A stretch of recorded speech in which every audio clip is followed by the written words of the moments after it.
It's pretty cliche to say this year sucked, but suburban women, you should love this. I got rid of the regulations that would bring low.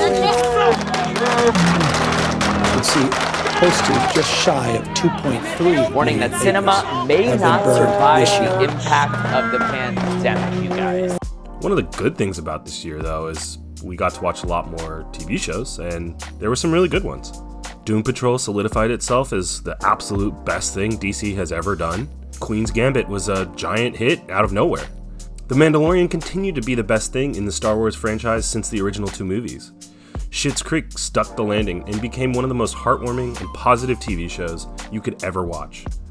And then, I guess Tiger King was a thing. Do you watch porn? He says, yeah.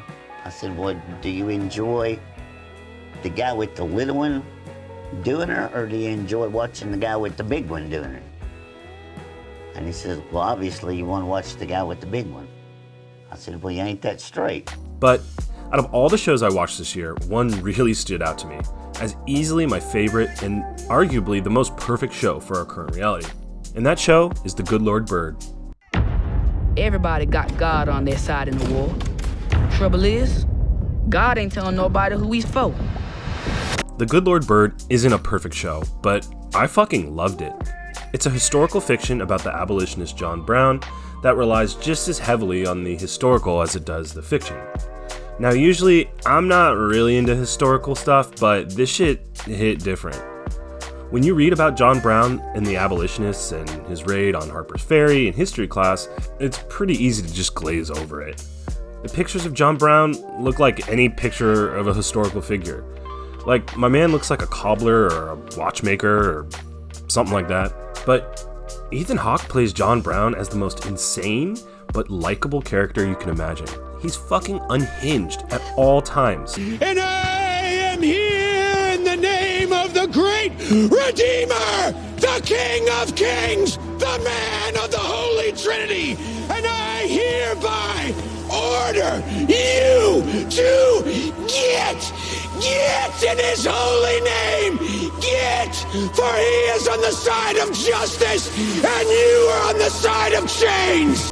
His eyes, his hair, the way he carries himself, his face, which is constantly caked with dirt, it just brings this guy to life in a way that I never really thought about in history class. Honestly, this show is worth a watch for just Ethan Hawke's performance alone, but there's a lot more to it. The cast is pretty excellent all around, and Joshua Caleb Johnson not only brings this wide-eyed innocence, but also a wisdom to the character, which gives it life. It's not just them though, but every character has this nuance, a light and a dark, a wisdom and an innocence, a passion and an apathy that make these people feel real. Now, there's a lot of shows that have great performances, but the thing that sets this show apart, to me, is its tone. A show dealing with slavery, violence, intense racism, and a suicidal plan to start the Civil War would usually be played pretty straight. You're probably expecting something like 12 Years a Slave or Glory, something that dwells on the intense sadness and depth of depravity that created America.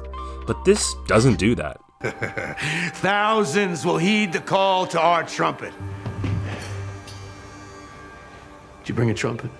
Anybody have a trumpet? Instead, it feels like a marriage of the Coen brothers and Tarantino, a super stylized, music-heavy, and exciting take on a true story. It pays service to the darkness of the times, but it does it in a lighthearted way. It's hard to explain exactly what they did here with tone and style, but it's done excellently. The hard cuts to character portraits, the absolute badassery of the fighting scenes, the moments of light and beauty in the darkest of scenes, it's absolutely electric to watch. I think for some people, this tone is going to be a bit of a turnoff.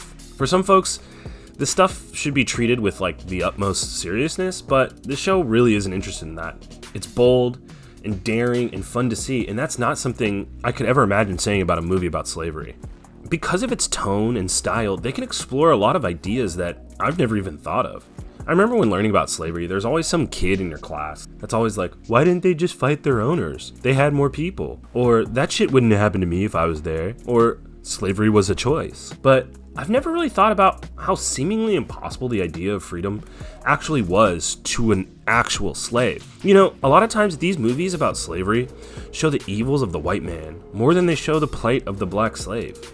Agency isn't afforded to the slave in reality or in film. Things often happen to him or her without their own choice. This show did an excellent job of showing other perspectives, and that was eye-opening to me. By giving the characters Onion and Bob a choice to stay and fight or leave, it gave them agency. Their characters had depth and made choices, which is something I generally just don't see in these movies. Honestly, the show is fun as hell, and that's a Herculean achievement that only the most incredible filmmakers could achieve. It feels like not a lot of people are watching this, and that's a real shame. It's 7 episodes, it's really easy to consume, and it's enthralling. In a year that's so weighed down with heavy realities, a show that faces reality with a big defiant middle finger is something that we can all appreciate. Go watch this shit right now. I love you,